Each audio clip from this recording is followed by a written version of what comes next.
धुएं से दम घुटकर मर गए दोनों।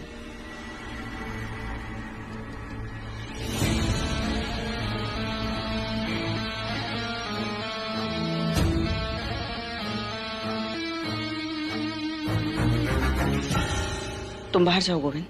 जी।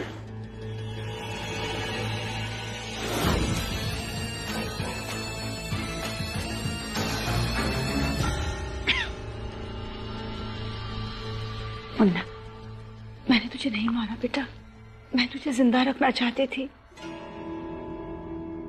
लेकिन तेरी इस बेवकूफ पत्नी की वजह से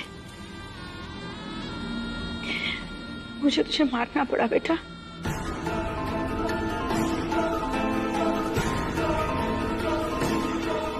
तुम दोनों का किस्मत कनेक्शन ही खराब है। तुम दोनों जब से एक दूसरे से मिले थे ना,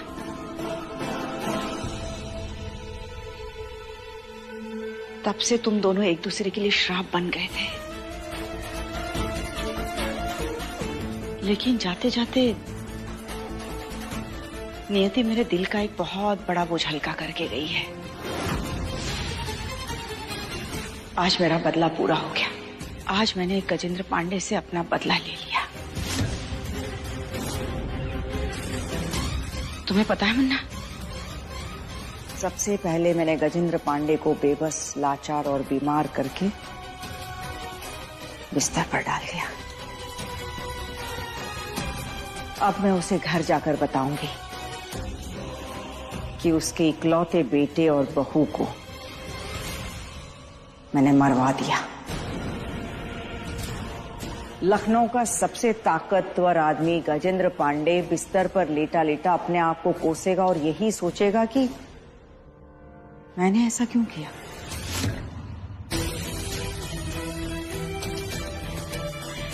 मुन्ना, तेरे बाप ने मुझसे मेरा सब कुछ छीन लिया बेटा। मेरी जिंदगी मुझसे छीन ली, मेरा प्यार मुझसे छीन लिया। मेरा प्यार छीनने के बाद भी मैं जिंदा तो रही मुन्ना, लेकिन कभी जी नहीं पाई बेटा। गजेंद्र पांडे की वजह से मैंने सिर्फ अपना प्यार ही नहीं खोया मुन्ना, मैंने अपना हिस्सा, अपना खून, अपना बच्चा भी खो दिया था बेटा। वो बच्चा जो मेरे भगवती की आखिरी निशानी था। तू मेरा बेटा नहीं है मुन्ना, तू मेरा अपना बेटा नहीं है, तू मेरा सौतेला बेटा है, सौतेला बेटा। मैं हमेशा चाहती थी तुझे बताऊं कि मैं तुझसे कितनी नफरत करती हूं। अपने बच्चे के हिस्से का प्यार मैं तुझे देती रही, ना चाहते हुए भी मुन्ना, ना चाहते हुए भी।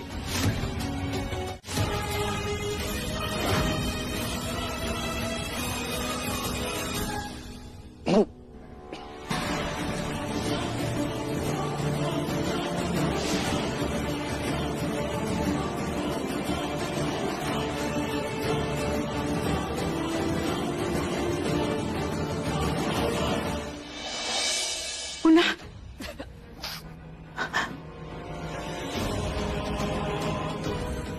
मुन्ना, मेरे मुन्ना,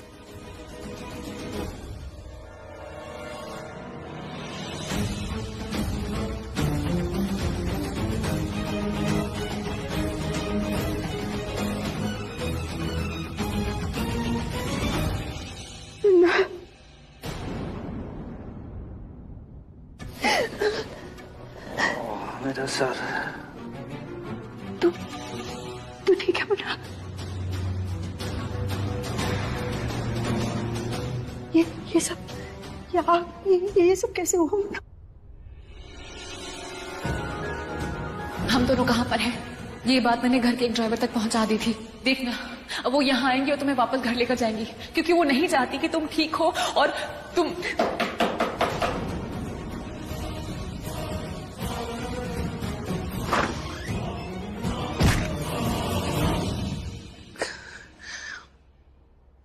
पता नहीं किसी ने सर पर रॉड मार दी थी। अभिमन्यु, किसी ने गुंडे भेजे थे हमें मारने के लिए और उन्होंने ये आग लगाई।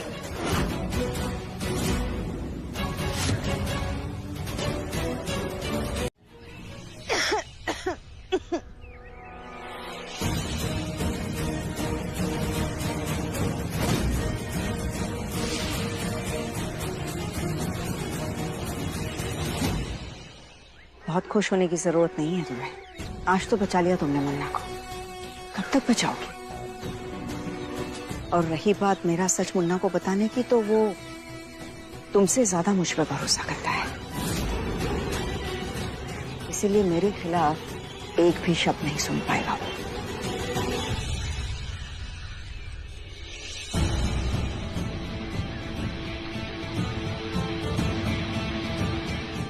जिस बेटे की सांसें उसकी माँ को देखकर चलती हो, मैं उस अभिमन्यु को आपका सच बता दूं, वो भी बिना सबूत के।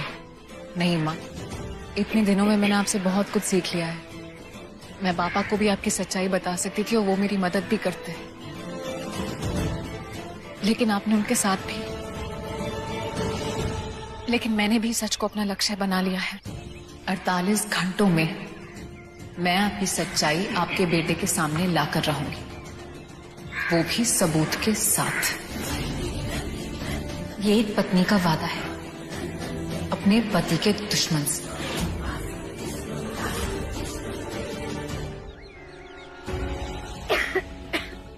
माँ,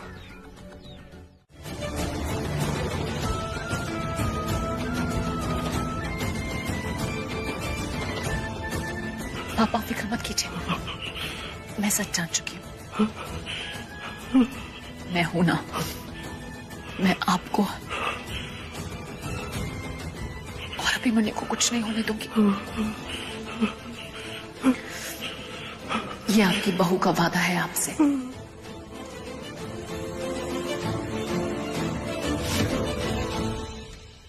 अब आप देखते जाइए मैं कैसे इनका असली चेहरा सबके सामने लेकर आती हूँ।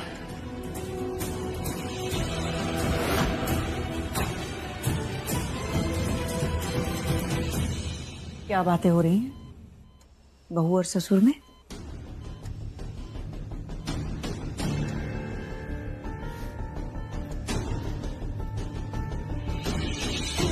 कुछ नहीं माँ, मैं तो बस पापा से ये कह रही थी कि मेरे होते हुए किसी बात की फिक्र ना करें। देखा कितनी अच्छी बहू मिली है हमें।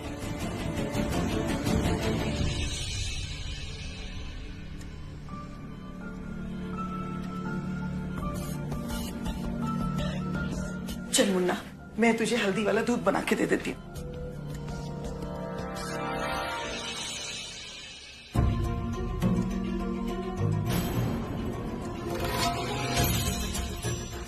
तो तुम अपनी चालाकियों से बाज नहीं आओगी। क्या कह रही थी इनसे? कुछ नहीं माँ, मैं तो बस पापा से यही कह रही थी कि समय कितना बलवान होता है। क्या? याद है पिछली बार कैसे आपने 15 मिनट में एक बेटे को अपने बाप के खिलाफ कर दिया था? बस वैसे ही कुछ प्लान किया मैंने। अगले 1 घंटे में अभिमन्यु को आपका पहला सच पता चल जाएगा, या यूं कहूं कि आपका पहला झूठ, कि आप उसकी सौतेली मां हैं। और उसका नजरिया जरूर बदलेगा। भले ही वो मेरी पूरी बात माने या ना माने, लेकिन मेरी बात पर सोचने पर मजबूर जरूर हो जाएगा, क्योंकि झूठ पे बने नकली रिश्ते टूटते जरूर हैं। दरअसल तुम अपनी हार की तरफ दौड़ रही हो बेटा। आपको डर लग रहा है? कोई बात नहीं माँ, नॉर्मल है। लेकिन आपको पता है सबसे बड़ी बात क्या है? कि आपको ये सब करने की जरूरत ही नहीं थी। ये लोग, ये परिवार इतने अच्छे हैं कि अगर आप इनको अपना सच बता देती तो ये आपके अतीत को, भगवती को और आपके बेटे को अपना लेते।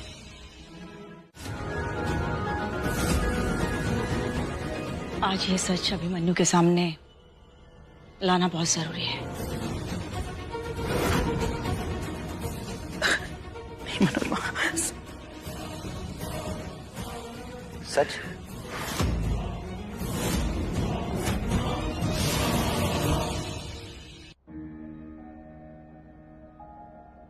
वही सच मुन्ना जिसे आज तक हम सब ने अपने अंदर दबा कर रखा था।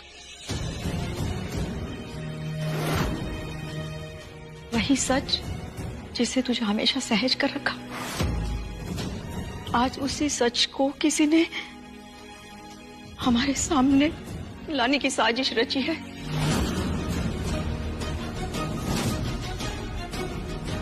मेरी ममता को झूठा और बदनाम करने की कोशिश की है। क्या क्या बोल क्या रही हो माँ आप ये सब? किस सच की बात कर रही हो? तू मेरा खून नहीं है।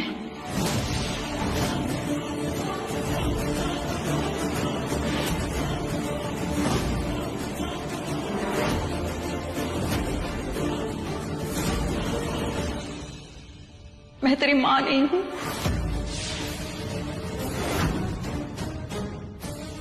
मैंने तुझे जन्म नहीं दिया और मैं तेरी सौतेली मां हूं।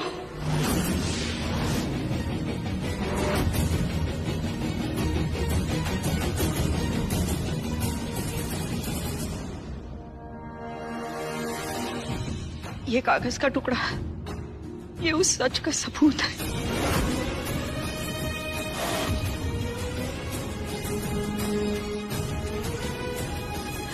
अभिमन्यु, मेरी आंखों में देखो। क्या तुम्हें लगता है तुम्हारी नियति तुम्हें हर्ट करने का सोच भी सकती है? अगर मेरे मन में मां के लिए कुछ भी होता तो मैं सबसे पहले तुम्हारे पास आती। हमेशा आती हूं ना।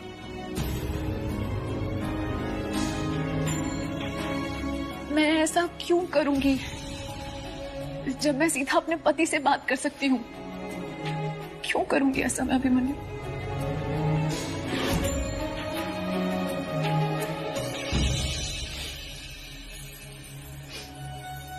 लेकिन अगर तुम्हें मेरी बात पर यकीन नहीं है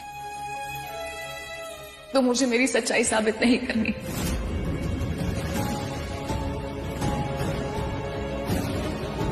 लेकिन अगर तुम्हें अब भी मुझ पर भरोसा है तो मुझे एक मौका दो प्लीज अभिमन्यु, मुझे एक मौका दो सच्चाई को सामने लाने का। जिसने भी ये घिनौनी हरकत की है उसका पकड़े जाना बहुत जरूरी है। कौन से सच की बात कर रहे हो तुम?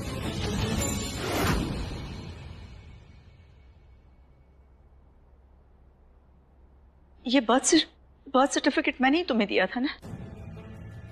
हाँ माँ, दिया था। मैंने कब कहा नहीं दिया?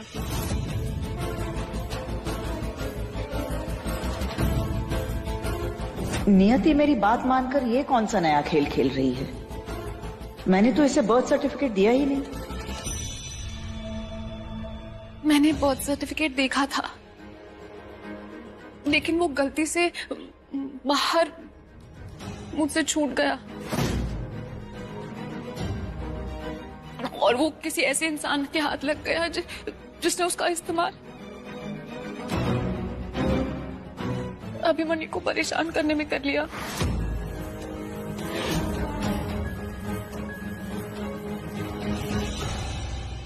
अभिमन्यु अभी भी सेफ नहीं है नियति, और जानती हूँ क्यों? क्योंकि अभिमन्यु का कोई अपना उसका सबसे बड़ा दुश्मन है।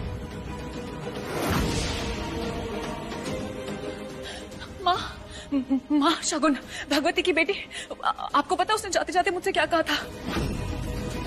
उसने कहा था कि इस घर में कोई है, वो विभीषण बना हुआ है।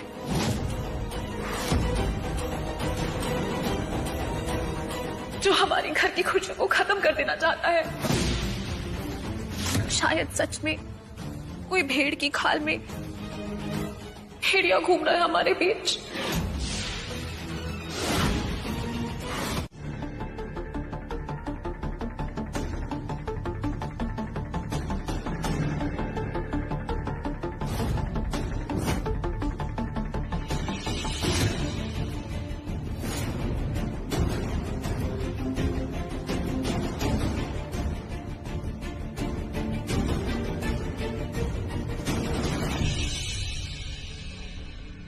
ये सब लोग ऐसा नहीं करेंगे, ये सब हमारे लोग हैं, क्यों करेंगे? माँ, इतिहास गवाह है, सबसे ज्यादा धोखे अपने ही देते हैं।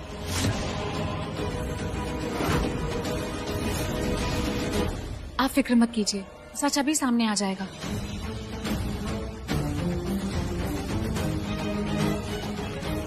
समय है हमारे पास, 10 मिनट हैं 12 बजने में। हर रात 12 बजे नया दिन शुरू होता है, पर आज रात से आपके झूठ का अंत शुरू होगा।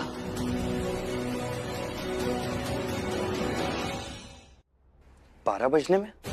12 मतलब समझ में नहीं आनी थी। पापा की दवाई का समय, तो सब कुछ उसके पहले क्लियर हो जाए तो अच्छा होगा। मैं अभी आती हूँ। ये नियति क्या करने वाली है?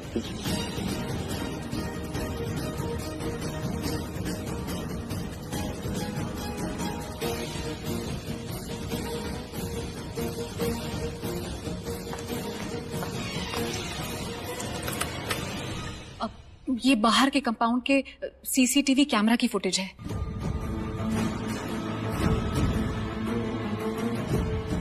अभिमन्यु,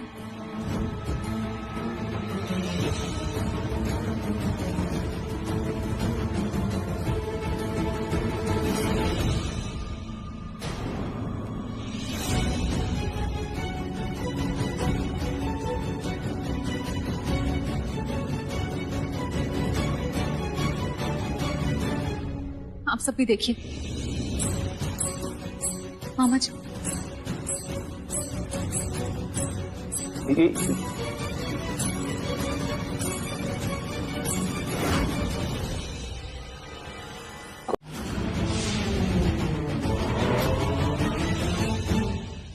माँ, माँ, मुझसे बहुत बड़ी गलती हो गई। मैंने क्या कर दिया? मैंने आप पर शक किया, आप पर। मुझे इसकी सजा मिलनी चाहिए।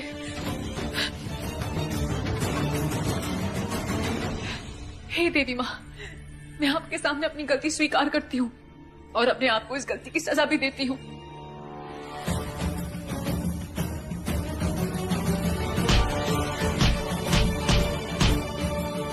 पागल हो गई हो क्या? प्लीज मत करो ऐसा, खुद को कोसना बंद करो, इसमें तुम्हारी कोई गलती नहीं। तुम उस शगुन और गोविंद के बनाए जाल में फंस गई थी और कुछ नहीं। प्लीज खुद को हर्ट मत करो नियति। और तुमने देखा ना, माँ सबसे बेस्ट है, उनका दिल बहुत बड़ा है नियति, वो तुम्हें माफ कर देंगी। तुम चलो मेरे साथ।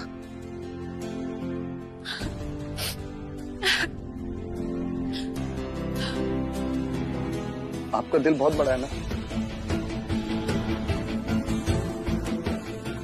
आप नियति को माफ कर दोगे ना?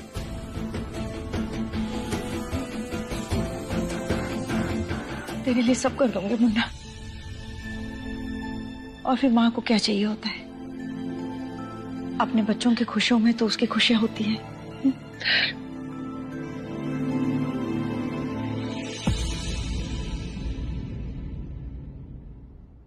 नियति, तुम दोनों ठीक तो हो ना? हाँ आनंद। अभिमन्यु, आनंद को मैंने बताया जो भी हमारे साथ गेस्ट हाउस में हुआ। आनंद, तुमने मेरा वो काम किया? हाँ। काम? कैसा काम? अभिमन्यु, ये डॉक्टर वर्मा है, पापा के केस के लिए बेस्ट डॉक्टर हैं। मैंने आनंद को पापा की कंडीशन के बारे में बताया और मेरे कहने पर आनंद ने डॉक्टर वर्मा को रिक्वेस्ट करके मुंबई से यहाँ बुलाया और थैंकफुली डॉक्टर वर्मा ने हमारी रिक्वेस्ट एक्सेप्ट कर ली। ओके, पापा जल्दी से ठीक हो जाए बस। लेकिन अभिमन्यु, डॉक्टर वर्मा अपनी टर्म्स एंड कंडीशंस पर ही काम करते हैं। पापा की सारी रिस्पॉन्सिबिलिटी डॉक्टर वर्मा की है, उनका ट्रीटमेंट, उनकी डाइट, सब कुछ। और डॉक्टर वर्मा की परमिशन के बिना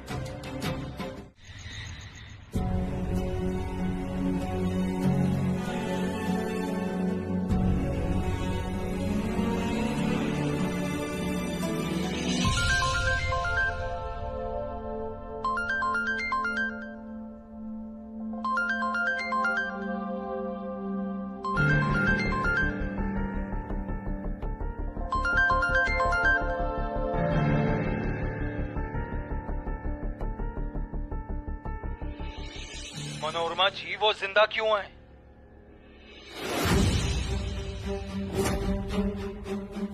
वो जिंदा क्यों है? क्यों नहीं मार पा रही आप उसे? जब आप अपने सगे बेटे को पैदा होते ही किसी भी अनाथ आश्रम में फेंक सकती हैं मरने के लिए, 25 साल तक उसे दूर रख सकती हैं, तो अभी अभिमन्यु को मारने में इतनी झिझक क्यों? मुझे ऐसा लगता है कि अपने सगे बेटे से ज्यादा आप अपने सौतेले बेटे को प्यार करती हैं। ऐसा नहीं है बेटा। तो फिर कैसा है मनोरमा जी? वो बार बार कैसे बच जाता है? मैंने आपको कहा था कि उस नियति को कंट्रोल करे, लेकिन वो भी आपसे नहीं हुआ और उसने फिर से मेरा प्लान फेल कर दिया। अब ये काम ना बार वालों के बस की बात नहीं है। बस एक ही रास्ता बचा है, आपको अभिमन्यु को खुद अपने हाथों से मारना होगा। बेटा बेटा मैं ये नहीं कर पाऊंगी। मुन्ना, अभिमन्यु को उसे मैं नहीं मार पाऊंगी। तेरे कहने पर एक बार मैंने कोशिश की, लेकिन मैं नहीं कर पाई। वो पूछता है मुझे, ये नहीं कर पाऊंगी मैं। ठीक है, तो फिर मुझे भूल जाओ। नहीं बेटा, मुझे माफ कर दे। नहीं मनोरमा जी, अब मेरा पेशेंस खत्म हो रहा है। बस एक रात और एक मौका है आपके पास। अगर आज रात आपने अभिमन्यु को खत्म नहीं किया ना, तो माफी छोड़िए, अंगद आपसे मिलेगा तक नहीं, क्योंकि जब तक अभिमन्यु नहीं मरेगा, अंगद आपको नहीं मिलेगा। नहीं बेटा,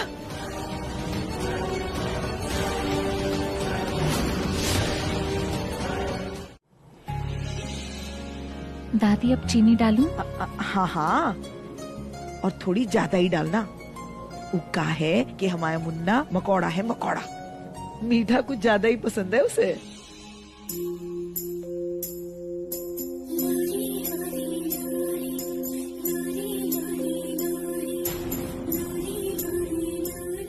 माँ लोरी गा रही है, मतलब अभिमन्यु की स्प्लिट पर्सनालिटी ट्रिगर हो चुकी है। क्या किया माँ ने अभिमन्यु के साथ?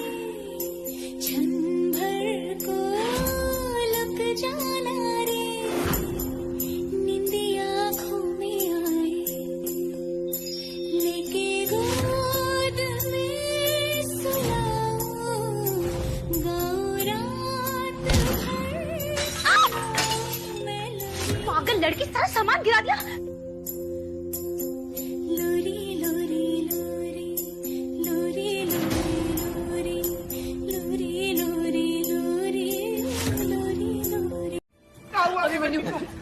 अभिमन्यु, मेरी बात सुनो। अभिमन्यु चलो। क्या हुआ अभिमन्यु को? कुछ कर। बेटा तू चल चल, तू डॉक्टर के पास चल। चल मान जा। माँ मुझसे नाराज हो गया माँ। मैं तो आपका मुन्ना हूँ ना माँ, तुमने मुझे क्यों मारना चाहते हो? माँ मुझे क्यों जहर दिया? मुझसे कोई गलती हो गई क्या माँ? बोलो ना माँ। माँ जब भी मेरे से गलती होती तो अब मुझसे उठक बैठक कराती थी ना माँ। अब मैं कर लेता माँ। सॉरी ना माँ, सॉरी ना। डर लग रहा है मुझे माँ, मुझे बचा लोगी ना माँ, बचा लोगी। बोलो ना माँ। अभिमन्यु ये जवाब नहीं देंगी, क्योंकि इनको तुम्हारे जीने या मरने से कोई फर्क नहीं पड़ता है। तुम मेरे साथ चलो, तुम्हारा इलाज करना बहुत जरूरी है। चलो। नहीं छोड़ो मुझे माँ, बोलो ना मुझसे प्यार करती हो ना माँ? मुझसे आपका मुन्ना माँ मुझसे प्यार करती हो ना? बोलो ना। अभिमन्यु बेटा, कहाँ गए जा रहा है तू? मुझे बचा लोगे ना माँ? सच बोल रहा है अभिमन्यु। मनोरमा जी ने, अभिमन्यु की माँ ने अभिमन्यु को जहर दे दिया है।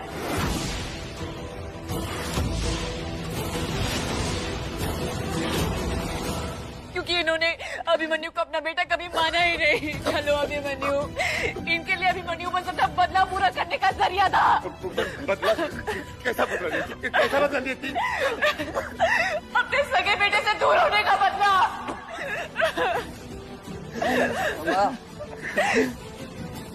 छोड़ो मुझे माँ से बात करनी। माँ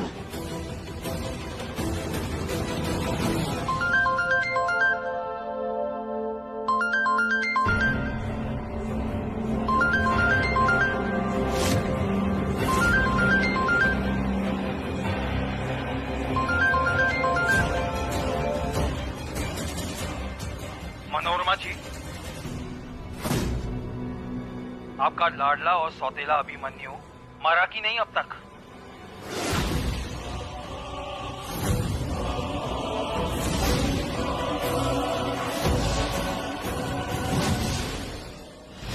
आई होप इस बार आपने कोई गड़बड़ नहीं की है उसे जहर देने में।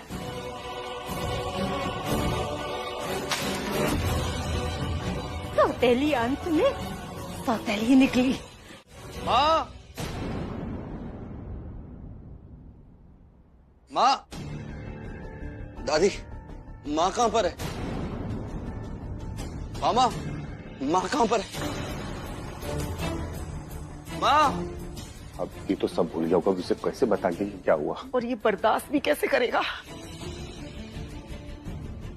अरे आप लोग आपस में बात कर रहे हो, मेरी बात का कोई जवाब ही नहीं दे रहे। माँ कहाँ पर है? बुआ, माँ कहाँ पर है? वो शायद कमरे में है वो। अब अभिमन्यु, तुम्हें कल जो भी हुआ सब याद है? नियति, मैंने पूछा माँ कहाँ पर है? अरे चली गई वो। चली गई? कहाँ चली गई? भाजी मैं तुझे बताता हूँ, तू शांत हो जा। आप लोगों ने जानने कैसे दिया उन्हें? माँ! अभिमन्यु, कौन? रोक मुन्ना को, वो तेरी ही बात सुनेगा। रोक ले उससे।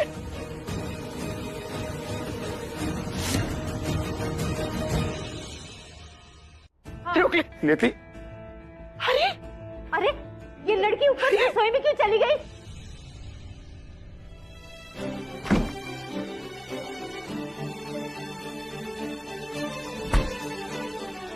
माँ! माँ!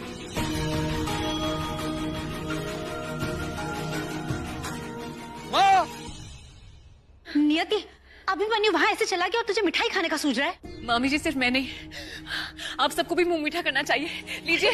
अरे नियति बेटा, ये तुम क्या कर रही हो? जाओ जाकर अभिमन्यु को रोको। घर में ऐसे हालात हो और तुम ये मिठाई बांट रही हो। हाँ मामी जी, क्योंकि बात ही कुछ ऐसी है। अरे ऐसी क्या बात है? दादी, हमारा अभिमन्यु बिल्कुल ठीक हो गया है। इतने बुरे हाथ से वो ठीक हुआ कैसे? मामा जी, अभिमन्यु को स्प्लिट पर्सनालिटी की प्रॉब्लम उसके बचपन के शॉक और ट्रॉमा की वजह से हुई थी। और कल जो कुछ भी हुआ वो अभिमन्यु के लिए बहुत शॉकिंग और ट्रॉमेटिक था, और उसी शॉक ने अभिमन्यु की स्प्लिट पर्सनालिटी को खत्म कर दिया। हमारा अभिमन्यु एकदम ठीक हो गया। मीठा कीजिए। ये तो बिल्कुल चमत्कार जैसा है। हाँ हाँ।